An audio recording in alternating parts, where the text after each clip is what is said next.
بسم اللہ الرحمن الرحیم۔ حضرت خالد بن ولید کی معزولی۔ حضرت ابو عبیدہ نے خواب میں حضور اکرم صلی اللہ علیہ وسلم کو دیکھا تھا۔ حضور اکرم صلی اللہ علیہ وسلم نے دو باتیں ارشاد فرمائی تھیں کہ ایک یہ کہ دمشق آج رات ہی فتح ہو جائے گا، دوسری یہ کہ حضرت ابو بکر صدیق نے وفات پائی ہے۔ دمشق اسی رات فتح ہو گیا۔ حضرت ابو عبیدہ رضی اللہ تعالیٰ کو فکر ہوا کہ کہیں حضرت ابو بکر صدیق نے وفات نہ پائی ہو۔ حقیقت یہ ہے کہ اسی رات کو یعنی 22 اور 23 جمادی الثانی 13 ہجری کی درمیانی رات کو نصف رات کے بعد حضرت ابو بکر صدیق نے وفات پائی۔ صبح کو جب لوگوں کو ان کی وفات کا علم ہوا تو ہر طرف اداسی چھا گئی۔ مسلمانوں پر سکتہ طاری ہو گیا، مرد، عورتیں اور بچے سب زار و اختار ہونے لگے۔ حضرت ابو بکر صدیق نے اپنی حیات ہی میں حضرت عمر فاروق کو اپنا جانشین مقرر کر کے ان کے لیے بیت الخلافت لے لی تھی۔ اور حضرت وقتی رحمۃ اللہ علیہ فرماتے ہیں کہ حضرت عمر فاروق خلیفہ ہوتے ہی اہل مدینہ میں سے کوئی ایسا شخص باقی نہ رہا تھا جس نے ان کے ہاتھ پر بیعت نہ کی ہوگی۔ حضرت عمر فاروق نے خلیفہ ہو کر سب سے پہلا یہ کام کیا کہ حضرت خالد کو سپہ سالاری سے معزول کر دیا۔ ایک قاصد ملک شام میں حضرت ابو عبیدہ کے پاس بھیجا۔ انہیں لکھا کہ حضرت ابو بکر صدیق نے وفات پائی ہے، اب لوگوں نے میرے ہاتھ پر خلافت کے لیے بیعت کی ہے۔ میں نے حضرت خالد کو سپہ سالاری سے معزول کر کے آپ کو جیش اسلام کا سالار اعظم مقرر کیا ہے۔ آپ حضرت خالد سے ذمہ داری لے لیں اور انہیں سبدوش کر دیں۔ حضرت ابو عبیدہ کے پاس حضرت عمر کا یہ فرمان اس وقت پہنچا جب حضرت خالد توما کے تعاقب میں گئے ہوئے تھے۔ حضرت ابو عبیدہ ایسے نیک دل انسان تھے کہ انہوں نے کسی مسلمان سے بھی اپنی تقرری اور حضرت خالد کی معزولی کا ذکر نہیں کیا، یہاں تک کہ جب حضرت خالد واپس آئے تو ان سے بھی اس لیے نہ کہا کہ انہیں کہیں ملال نہ ہو، دکھ نہ پہنچے۔ جب حضرت خالد توما کے تعاقب سے واپس آئے تو انہوں نے دمشق کی فتح اور توما کے تعاقب وغیرہ کے تمام حالات حضرت ابو بکر صدیق کو لکھے۔ انہیں اس وقت تک حضرت ابو بکر صدیق کی وفات کا علم نہیں تھا۔ اس خط میں یہ لکھا تھا: حضرت ابو عبیدہ صلح سے اور میں نے تلوار کے زور سے دمشق میں داخل ہوئے۔ اب یہ شہر صلح کے ذریعے سے فتح سمجھا جائے یا ازوائے تلوار کے، نیز اس شہر میں گیہوں بہت زیادہ ہے۔ شہر والے کہتے ہیں کہ چونکہ صلح کے ذریعے سے شہر فتح ہوا ہے، اس لیے مسلمانوں گیہوں لینے کے مستحق نہیں ہیں۔ میں کہتا ہوں کہ گیہوں مسلمانوں کو ملنے چاہیے۔ آپ تحریر فرمائے کہ میں کیا کروں۔ جب یہ خط حضرت عمر فاروق کے پاس پہنچا تو انہیں سخت ناگوار گزرا۔ انہوں نے حضرت خالد کے قاصد سے دریافت کیا: کیا مجاہدین اسلام کو خلیفہ اول حضرت ابو بکر صدیق کی وفات اور حضرت خالد کی معزولی کی اطلاع نہیں ملی تھی؟ تو قاصد نے جواب دیا: نہیں۔ حضرت عمر فاروق نے سمجھ گئے کہ حضرت ابو عبیدہ نے حضرت خالد کی دل آزاری کی وجہ سے ان کے خط کا مسلمانوں کو نہیں سنایا۔ جس روز حضرت عمر فاروق کے پاس حضرت خالد کا قاصد پہنچا وہ دن جمعہ مبارک کا تھا۔ حضرت عمر فاروق نے جمعہ مبارک کی نماز کے بعد ممبر پر جا کر حضرت خالد کا ہاتھ پڑھ کر تمام مسلمانوں کو سنایا۔ مسلمان فتح دمشق اور فتح مرز البداز کا حال سن کر بہت خوش ہوئے۔ انہوں نے اللہ اکبر کے پرزور انداز سے نعرے لگائے۔ حضرت عمر فاروق نے فرمایا کہ لوگوں، میں نے حضرت خالد کو سپہ سالار سے معزول کر کے حضرت ابو عبیدہ کو سپہ سالار مقرر کیا ہے۔ آپ سب کو معلوم ہے کہ حضرت ابو عبیدہ خالد سے پہلے ایمان لائے اور وہ مرد بزرگ، رحم دل اور زیادہ زاہد و پاک ہے۔ حضرت خالد اگرچہ نوجوان پرجوش اور بہادر ہیں لیکن بے پرواہ ہیں، آمد و خرچ کا باقاعدہ حساب نہیں رکھتے۔ تم میں سے کسی کو اس میں کوئی اعتراض ہو تو بتا سکتا ہے۔ کسی نے بھی کوئی اعتراض نہیں کیا، لیکن قبلہ بنی مخزوم کے ایک نوجوان نے کہا کہ آپ ایسے شخص کو معزول کرتے ہیں جنہیں رسول اللہ صلی اللہ علیہ وسلم سیف اللہ کا لقب دیا ہو، جن کو اللہ تعالیٰ نے سیف ناطق مشہور کیا، جنہوں نے گردن کش مشرکوں کو زیر کیا، عراق اور شام کے مشہور بڑے بڑے شہروں کو فتح کیا۔ ان کی معزولی کے متعلق حضرت ابو بکر صدیق سے کئی مرتبہ کہا گیا لیکن انہوں نے انکار کر دیا۔ آپ انہیں معزول کر کے قرابت کی پاسداری کو قطع کر رہے ہیں۔ حضرت عمر فاروق رضی اللہ عنہ نے فرمایا کہ اس نوجوان کی طرف دیکھا، فرمایا تم نوجوان ہو، حضرت خالد کے چاچا کے بیٹے ہو، اس لیے تمہیں اس کی معزولی پر بری معلوم ہو رہی ہے۔ مجھے خوف ہے کہ اگر میں حضرت خالد بن ولید کو معزول نہ کیے کرتا تو کہیں وہ بہک نہ جائے۔ اس وقت زیادہ تر لوگوں کا خیال یہ ہے کہ فتوحات حضرت خالد کی وجہ سے ہو رہی ہیں۔ یہی خیال حضرت خالد کو ہو گیا تو وہ مغرور ہو جائیں گے۔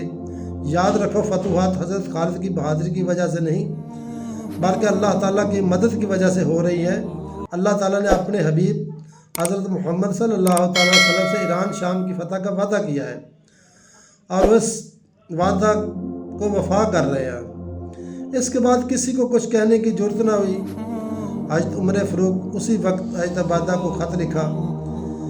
ابن اسیر وغیرہ میں یہ خط عربی زبان میں موجود ہے، ہم اس کا ترجمہ پیش کرتے ہیں۔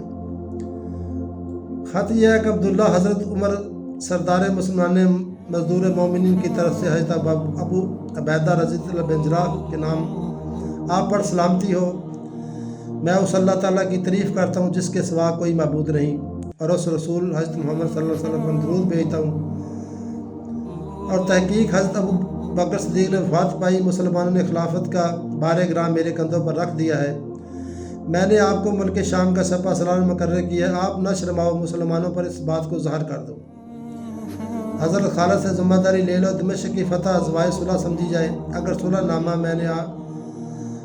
میں آپ نے گیہوں کے متعلق یہ طے کر دیا تھا گیہوں رومیوں کے ہے تو ان کے حوالہ کر دو۔ اللہ تعالیٰ سے ڈرو، بدعہدی بہت بڑا گناہ ہے۔ ہرقل اعظم کی بیٹی کو بطور ہدیہ اسے دینا حضرت خالد کو مناسب نہیں تھا، جبکہ مسلمانوں نے مشقت اٹھائی تھی تب اسے حاصل کیا گیا۔ اس کے عوض میں روپیہ لے کر ان مسلمانوں کو دیا جاتا جنہوں نے تکلیف اٹھائی تھی۔ آئندہ کے لیے ایسی باتوں کا احتیاط کریں۔ حضرت عمر فاروق نے یہ خط قاصد کو دے کر روانہ کیا۔ قاصد نے دمشق میں پہنچ کر تمام لشکر اسلام کے روبرو یہ خط پڑھا۔ حضرت ابو بکر صدیق کی وفات کی سب خبر سن کر تمام مسلمانوں کو دلی رنجش پہنچا۔ حضرت خالد اپنی معزولی پر کچھ کبیدہ تا خاطر نہیں ہوئے۔ انہوں نے فرمایا کہ قسم ہے اللہ تعالیٰ کی کہ حضرت عمر فاروق نے مجھے بڑی ذمہ داری سے سبدوش کر دیا ہے، لیکن افسوس اس بات کا ہے کہ جب میں نے عراق اور شام میں فتوحات کی تب معزول کیا گیا۔ ایک سپاہی کھڑے ہو کر کہا کہ اے سردار کیا کہتے ہو؟ چپ رہو، اسی سے فتنہ پیدا ہوتا ہے۔ حضرت خالد بن ولید نے فرمایا حضرت عمر فاروق کی موجودگی میں فتنہ پیدا ہونے کا احتمال ہی پیدا نہیں ہوتا۔ ابن اسیر وغیرہ کئی مورخوں نے لکھا ہے کہ حضرت عمر فاروق نے حضرت خالد کو خلیفہ ہوتے ہی 13 ہجری میں معزول کر دیا تھا، لیکن بعض مورخین کہتے ہیں کہ 17 ہجری کو معزول کیا۔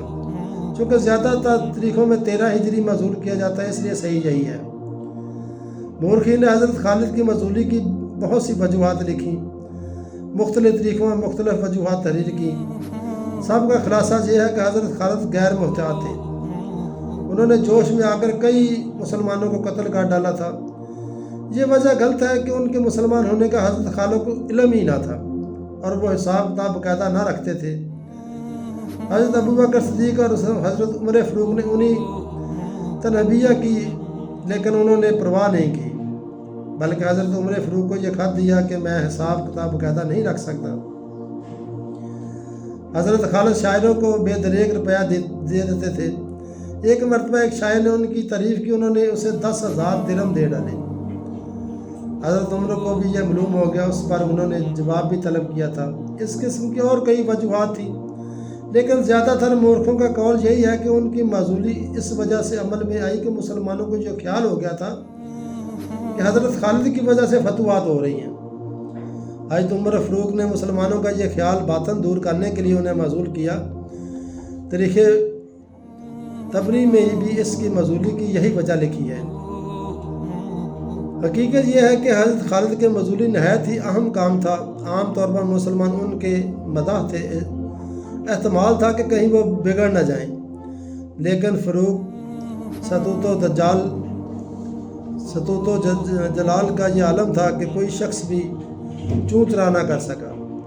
حضرت خالد معزولی کے بعد حضرت عمر فاروق کی خدمت میں پہنچے اور عرض کیا، یا خلیفۃ المسلمین، آپ نے میرے ساتھ ناانصافی کی ہے، تو حضرت عمر فاروق نے فرمایا کہ اے خالد، اللہ تعالیٰ سے ڈر، میں انصافی سے ناانصافی سے دور بھاگتا ہوں۔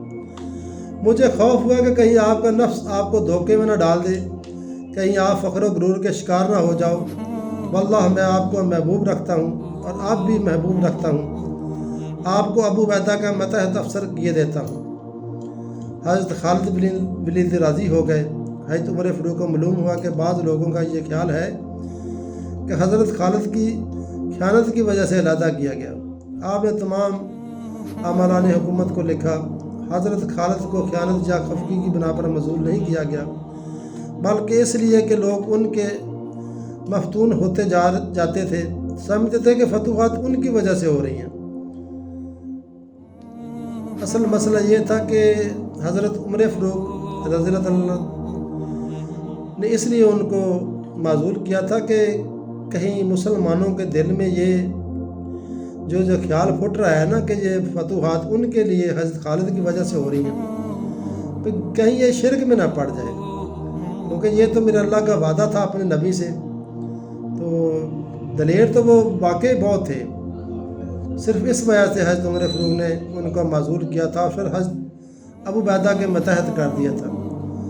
دعا کہ اللہ تعالی ہمیں بھی قبر و آخرت کی تیاری کرنے کی توفیق عطا فرمائے۔ وآخر دعوانا الحمدللہ۔